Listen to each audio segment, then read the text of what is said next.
বিয়ের ৭ মাস কেটে গেছে, কিন্তু সেই স্বপ্নময় জীবনের জায়গায় এখন একাকিত্ব, নিঃসঙ্গতা আর একরাশ অজানা ভাবনার ছায়ায় এসে গেঁকেছে আমার শ্বশুর বাড়ির চারপাশ। আমি জানতাম না বিয়ের অল্প কিছুদিন পরই আমার স্বামী বিদেশ চলে যাবে। জানলে হয়তো আমি এই বিয়েটা করতাম না, কারণ এই বাড়িতে শ্বশুর শাশুড়ি কেউ নেই, নেই কোনো আত্মীয় স্বজনের আনাগোনা, কেবল আমি আর ঘরের দেয়ালে ঝুলে থাকা কিছু প্রেমের হাসি। স্বামী যখন জানালো সে বিদেশ যাবে এবং আমায় একা রেখে যাবে এই নির্জন বাড়িতে, তখন আমার খুব ভয় হয়েছিল। আমি তাকে বলেছিলাম, ছোটখাটো একটা ব্যবসা শুরু করো, তুমি যদি আমার পাশে না থাকো তাহলে এই বাড়িতে আর তো কেউ নেই, কিভাবে থাকব? কিন্তু সে একগুঁয়ে ছিল, বলল, এই দেশে কষ্ট করে বড় কিছু করা যায় না। আমি বিদেশে গেলে অনেক ইনকাম করতে পারবো, আমাদের ভবিষ্যৎ অনেক সুন্দর হবে। আমি চুপ করে গিয়েছিলাম, তবে তার চোখে ছিল কিছুটা আক্ষেপ আর কিছুটা স্বপ্ন। সেই সময় সে আমাকে আশ্বস্ত করল, তোমার চিন্তা করতে হবে না, তুহিন তো তোমার ছোট ভাই, সে আমাদের বাড়িতে এলে এই বাড়ির খেয়াল ও তোমার দেখাশোনা করতে পারবে। তাকে এখানে রেখে দাও, তুমি ওকে একটা স্কুলে ভর্তি করিয়ে দিও, সে এখানে থেকে লেখাপড়া করবে আর তোমাকে দেখাশোনাও করতে পারবে। আমি প্রথমে দ্বিধায় পড়ে গিয়েছিলাম। তুহিন তো এখনো ছোট, ক্লাস 9-এ পড়ে, কিন্তু আমার মনের ভেতরে ভয় আর নিঃসঙ্গতার যে অন্ধকার, সেটা এতটাই ভারী ছিল যে শেষ পর্যন্ত আমি বাবাকে ফোন করে সব জানালাম। বললাম, বাবা, তুহিনকে কিছুদিনের জন্য আমার শ্বশুরবাড়িতে পাঠিয়ে দাও, আমার স্বামী বিদেশ যাচ্ছে, ও বিদেশ চলে গেলে বাজার সদাই আর বাড়ির খেয়াল কে রাখবে? তুহিন থাকলে একটু সাহস পাদু। বাবা এক মুহূর্ত থেমে বলল, তুই তো জানিস তুহিন ছোট, তাও যদি তুই মনে করিস ওর থেকে তুই সাহস পাবি, তাহলে ওকে পাঠিয়ে দিচ্ছি। তারপরেই ঠিক হয়ে গেল। আমার স্বামী যাবার 3 দিন আগে তুহিন আমাদের বাড়িতে চলে এলো, হালকা ব্যাগ, বই খাতা আর চোখে কিছুটা কৌতূহল, কিছুটা দায়িত্ব বোধ নিয়ে সে ঢুকল বাড়িতে। আমাকে দেখে বলল, আপু, আমি আছি, তুমি কোনো চিন্তা করো না। দুলাভাই যাক, তুমি চিন্তা করো না। বাজার করা থেকে শুরু করে ঘরের সবকিছু আমি সামলাবো, তুমি শুধু আমাকে বলো কি দরকার। আমি তার এই আত্মবিশ্বাস দেখে অবাক হয়ে গিয়েছিলাম আর একটু হাঁপ ছেড়ে মেচেছিলাম। তারপর 3 দিনের মধ্যেই আমার স্বামী বিদেশ চলে গেল। ভোরবেলা বাসস্ট্যান্ডে ওকে বিদায় দিয়ে এসে আমি আর তুহিন পাশাপাশি হাঁটছিলাম, যেন জীবনের নতুন এক অধ্যায় শুরু হচ্ছে। প্রথম 2-3 দিন সবকিছু বেশ স্বাভাবিক লাগছিল। তুহিন নিয়ম করে স্কুলে যায়, এসে আমার জন্য কিছু বাজার করে আনে, ঘরের কাজেও সাহায্য করে। ওর মধ্যে একটা পরিণত ভাব আমি খেয়াল করছিলাম।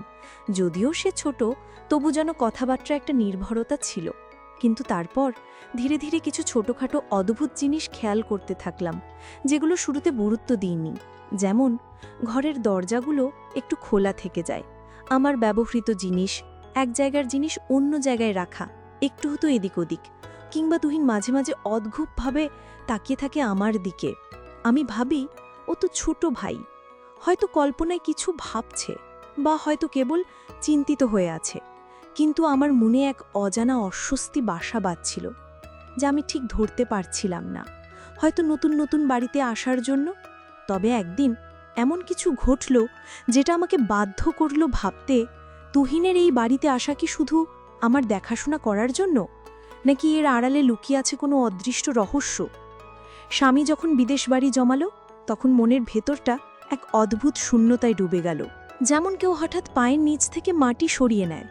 বাড়ির প্রতিটি দেয়ালে, জানলায়, এমনকি রান্নাঘরের টিনের ছাদের শব্দেও নিঃসঙ্গতার ছায়া বসেছিল। কিন্তু তুহিন ছিল বলে সাহস পেয়েছিলাম, কারণ ও বলেছিল, আপু, তুমি একা নাও এই বাড়িতে, আমি আছি। যতদিন দুলাভাই না আসে আমি এই বাড়িতেই থাকব। আমি ওর কথায় ভরসা পেয়েছিলাম। স্কুলে ভর্তি করিয়ে দিয়েছিলাম। ক্লাস 9-এ ওর নতুন যাত্রা শুরু হয়েছিল। দিনে স্কুল, বিকেলে বাজার আর রাতে বই নিয়ে বসে পড়া, সবকিছু বেশ নিয়মমাফিক চলছিল। কিন্তু কদিন না যেতেই একটা অদ্ভুত পরিবর্তন চোখে পড়ল।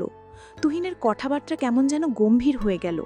ওর চোখে মুখে ছিল এক ধরনের অস্বস্তি, ওর চিন্তার ছাপ। একদিন হঠাৎ সে বলল, আপু, আমি তো আসলে শুধু দুলাভাই যাওয়ার সময় তোমাকে সাহস দিতে এসেছিলাম, যাতে তোমার কোনো চিন্তা না হয়। এখন তো উনি চলে গেছেন, আমি বাড়ি চলে যাই। আমি থমকে গিয়ে বললাম, তুই তো নিজেই বলেছিলি যতদিন দুলাভাই আসবে না ততদিন তুই থাকবি, এই বাড়ির খেয়াল রাখাবি। এখন হঠাৎ করে চলে যেতে চাস কেন? তুহিন একটু চুপ করে রইল, তারপর বলল, আপু, সত্যি বলতে এই বাড়িটা আমার ভালো লাগছে না। কেমন যেন অস্বাভাবিক লাগে, একা একা মনে হয়। মাঝে মাঝে মনে হয় কেউ যেন তাকিয়ে আছে বা ঘরের বাতাস ভারী হয়ে যায়। আমি ওর দিকে অবাক হয়ে তাকিয়েছিলাম। তুই কি ভয় পাচ্ছিস? তুহিন বলল, না, কিন্তু একটা অস্বস্তি হয় যেন, সবকিছু খুব নিঃশব্দ আর অচেনা হয়ে গেছে। তাছাড়া দুলাভাই তো নেই, তুমি একা আছো। আমি তাকে বললাম, দেখ তুহিন, আমি তো তোকে বলেছি তুই থাক, আর তুই থাকলে আমার ভালো হয়। তুই যদি এই বাড়িতে না থাকিস তাহলে এই বাড়ির দেখাশোনা কে রাখবে? তুহিন খানিকক্ষণ চুপ থেকে বলল, আপু, আমি থাকবো, তবে আমার একটা কথা রাখতে হবে। আমি হেসে বললাম, বল কি চাই? ওর মুখটা হঠাৎ গম্ভীর হয়ে গেল, বলল, তুমি সেটা আমাকে কখনো দেবে না। আমি অবাক হয়ে বললাম, তুই চাইবি আর আমি না দিব, এটা কি হয়? সে বলল, তাহলে শোনো, আমি এখনই বলবো না, পরে বলবো। আমি হেসে বললাম, আচ্ছা, পরে বলিস। এরপর কিছুদিন সবকিছু স্বাভাবিক মনে হচ্ছিল, কিন্তু আমি মনে মনে ভাবছিলাম তুহিন কিছু একটা মনে লুকিয়ে রেখেছে। মাঝে মাঝে রাতে আমি রান্নাঘরে পানি নিতে যাই, দেখি সে জেগে বসে আছে। আবার কখনো দেখি জানালার পাশে দাঁড়িয়ে বাইরে তাকিয়ে আছে, যদিও বাইরে তেমন কিছুই নেই। একদিন আমি জানতে চাইলাম, তুই রাতে এত জাগিস কেন? তুহিন একটু চমকে গিয়ে বলল, ঘুম আসছিল না আপু। আমি আর কিছু বলিনি, কিন্তু এরপর একটা দিন এলো যেদিন ও আমার মুখোমুখি হয়ে বসল এবং বলল, আপু, তুমি বলেছিলে আমার কথা রাখবে, তাই না? আমি বললাম, হ্যাঁ বল। ও বলল, তুমি আগে কথা দাও, রাগ করবে না। আমি একটু অবাক হলেও বললাম, আচ্ছা, রাগ করব না। তখনও বলল, তুমি দুলাভাইকে অনেক ভালোবাসো, তাই না? প্রশ্নটা শুনে আমি একটু থমকে গেলাম। তারপর বললাম, হ্যাঁ, স্বামীকে তো ভালোবাসতেই হয়। তুহিন মাথা নিচু করে বলল, আমি জানি তুমি আমাকে সবসময় একজন আপনজনের মতোই দেখো, কিন্তু আমি একাই বাড়িতে থাকতে থাকতে অনেক বিষয় নিয়ে দ্বিধায় পড়ে গেছি, যেগুলো হয়তো ঠিক না, কিন্তু আমি চাইলেও ওই ধারণা থেকে নিজেকে সরাতে পারছি না। আমি গম্ভীরভাবে বললাম, তুই এক্ষুনি নিজেকে সামলে নে। তুই তো আমার ছোট ভাইয়ের মতো, আমাদের সম্পর্ক পবিত্র। তুই তো আমাতে ভুলভাবে ভাবতে পারিস না। তুহিন মাথা নিচু করে চোখ মুছল, বলল, আমি চেষ্টা করছি নিজেকে সামলাতে। মাঝে মাঝে দুলাভাইয়ের ঘরটা দেখে খুব শূন্য লাগে। আমি ওর পাশে বসে বললাম, দেখ তুহিন, আমাদের সম্পর্ক যেন সবসময় বিশ্বাস আর সম্মানের থাকে, এটাই সবচেয়ে জরুরি। সেদিন রাতটা সে নিজের ঘরে একা কাটালো। পরদিন আমি দেখলাম সে খুব নীরব হয়ে গেছে। স্কুলে গেলেও চুপচাপ, আমার সাথেও কম কথা বলে। বুঝতে পারছিলাম ওর মধ্যে একটা মানসিক দ্বন্দ্ব চলছে, কিন্তু আমি বুঝতে পারছি না তার মানসিকতা কি। তবে একদিন হঠাৎ সে আমার সামনে একটা পুরনো চিঠি নিয়ে এলো, বলল, আপু, এই চিঠিটা আমি তোমার আলমারির নিচে পেয়েছি। আমি অবাক হয়ে চিঠিটা খুললাম। সেটা আমার শ্বশুরের লেখা, যেখানে লেখা ছিল, এই বাড়িতে একটি পুরনো অভিশাপ আছে যা প্রতি পুরুষ প্রজন্মে ফিরে আসে। এই ঘরের কেউ দীর্ঘদিন একা থাকতে পারে না। কিছু অদ্ভুত ঘটনা ঘটতে থাকে যা মানুষকে মানসিকভাবে দুর্বল করে ফেলে। আমি চিঠিটা পড়ে কাঁপতে শুরু করলাম। তুহিন বলল, আপু, আমি হয়তো তাই আজকাল অস্বাভাবিকভাবে ভাবছি। এসব হয়তো আমার নিজের ইচ্ছা নয়, বরং এই পরিবেশের প্রভাব। তখন আমি ওকে বললাম, তুই দোয়া পড়বি, মন শক্ত রাখবি। আমি তোকে কখনো একা ছেড়ে দিতে পারি না।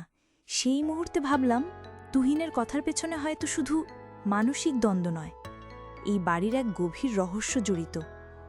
সেদিন সন্ধ্যাবেলায় স্কুল থেকে ফিরে তুহিন সরাসরি নিজের ঘরে চলে গেল। প্রতিদিন যেমন হাসি খুশি ছিল, স্কুলের গল্প শোনায়, সেদিন তার কিছুই ছিল না।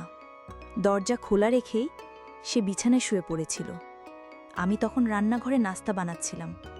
হঠাৎ মনে হলো, আজ যেন অদ্ভুত একটা নীরবতা পুরো বাড়ি জুড়ে, কেমন যেন থমথমে।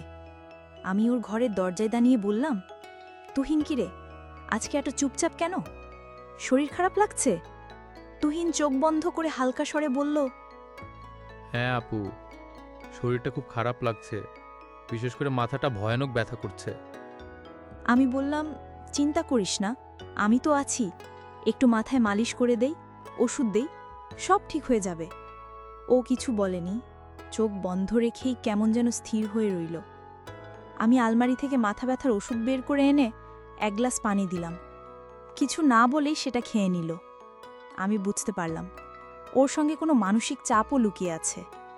ওর মনের ভিতরে তুহিন বলল, আপু, জানো মাঝে মাঝে মনে হয় আমার মাথার ভেতর খুব ভারী হয়ে যায়। শুধু ব্যথা না, যেন কেউ ভিতর থেকে ডাকছে, অচেনা এক কণ্ঠস্বর। আমি অবাক হলাম। মানে, তুই কাকে বলতে চাচ্ছিস? তুহিন চোখ খুলল না, বলল, বোঝাতে পারি না, আমি ঠিক জানিও না কে। তবে রাতে ঘুম ভেঙে দেখি দরজা খোলা থাকে, জানলা থেকে বাতাস ঢুকে, আর মনে হয় কেউ ঘরের বাইরে দাঁড়িয়ে আছে। আমি ভয় পেয়ে বললাম, তুই এসব কি বলছিস? তুহিন, কারো পায়ের শব্দ, ছায়া বা এমন কিছু কি তুই দেখেছিস? তুহিন চোখ খুলে বলল, না, আমি দেখিনি, কিন্তু মনে মনে ভাবি কেমন যেন একটা ছায়া অন্ধকারে দাঁড়িয়ে থেকে তাকিয়ে থাকে। এমনও হয় যেন কেউ আমার নাম ধরে ডাকছে। তখন ঘুম ভেঙে যায়। আমি চুপ করে গেলাম। এরকম কথা আগে সে কখনো বলেনি। মনে মনে ভাবলাম, হয়তো তুহিনের মাথায় কোনো ভয়ের ছাপ কাজ করছে, অথবা পড়ালেখার চাপ, বাড়ির নিঃসঙ্গ পরিবেশ, এসবই ওর মানসিক অবস্থায় প্রভাব ফেলছে। তারপর আবার মনে পড়ে গেল, তুহিন তো বলেছিল কিছু একটা বলবে আমাকে, যেটা এখনো বলেনি। আমি জিজ্ঞাসা করলাম, তুহিন, শোন, তুই তো সেদিন বলেছিলি যে আমার সঙ্গে একটা কথা বলবি, যেটা খুব গুরুত্বপূর্ণ। আমি এখনো শুনিনি, তুই বলিসনি কেন? তুহিন চোখ সরিয়ে জানালার দিকে তাকালো, বলল, সময় হলে বলবো আপু, এখন বললে হয়তো তুমি বুঝবে না। আমি বললাম, আমি তো তোকে কথা দিয়েছিলাম, রাগ করব না, তুই চাইলেই বলতে পারিস। তুহিন মাথা নিচু করে বলল, তোমার বিশ্বাস হারিয়ে ফেলতে চাই না আপু, সেই কারণেই বলিনি এখনো।